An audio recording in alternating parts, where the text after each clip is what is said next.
Well, I've got some more questions, but let's open to the floor. Chad, I don't know if you can see the questions that we have any so far that we could throw to the panel. Yes, we have a couple lined up. Our first question is from Bill. What do you all think will happen? Is the country breaking into pieces? Is this the disintegration of the global South? Big question. Who wants to try and tackle that one first? What do you think will happen? I think I actually spoke to this academic who studied social conflicts in Peru. And it was interesting because she was talking about how this is pretty unique in terms of other conflicts and the fact that usually the government gives concessions or some type of plan. This one has been more violent than the others.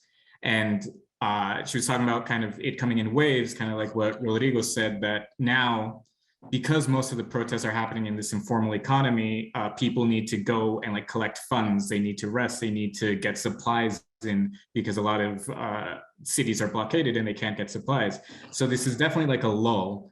And she just doesn't see these people backing down without some type of concrete solution or concession or negotiation from the government.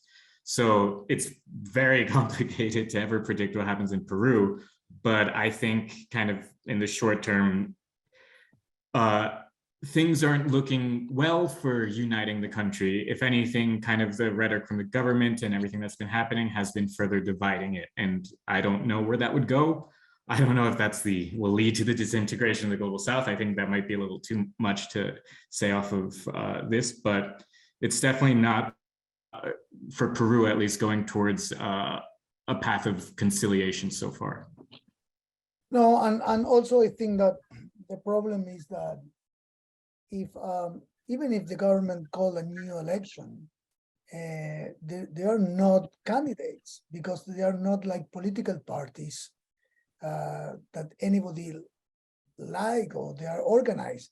So probably one of the problems they could face is that they call elections and now they will have another problem because anyone that is going to be elected is going to be in a big problem because you can't solve all these problems in 6 months or in 1 year.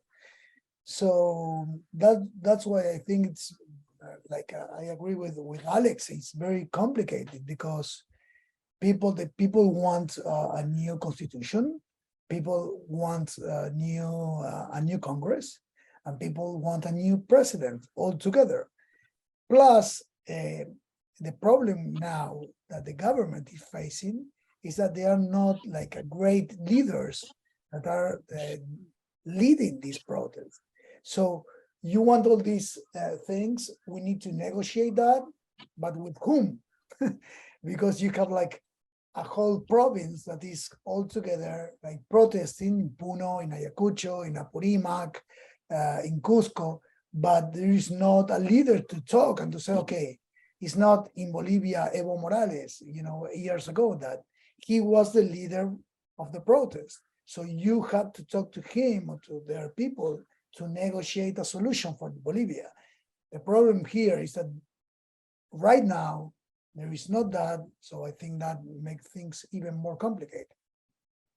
Yeah, and I think I saw a UN expert that was sent to Peru described it as a crisis of credibility in the country, and I think that extends to all of their institutions. I mean, there's no trust in in the government, in the Congress, in the media, in many members of civil society.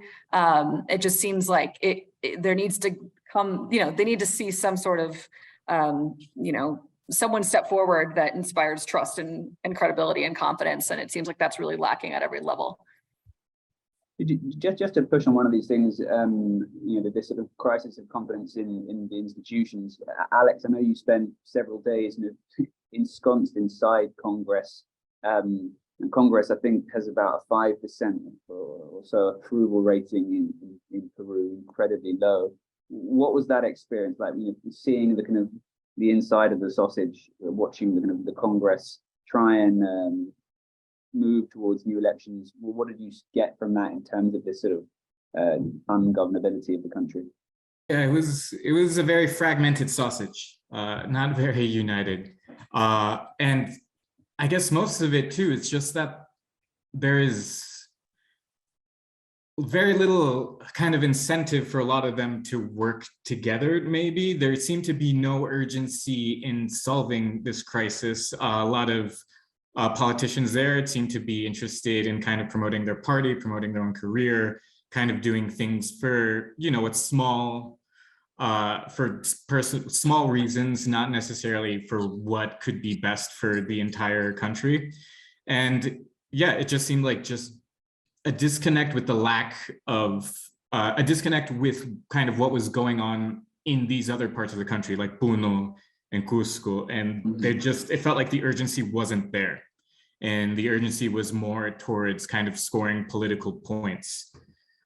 So it just, it was understandable, I guess, why their approval rating is so low, and kind of these, you would see these petty arguments, these petty infightings, these like technicalities that they would use to kill something that like the country is clamoring for. So when you spend some time there, it's kind of hard to see a solution coming out of that body too. Thank you, Alex.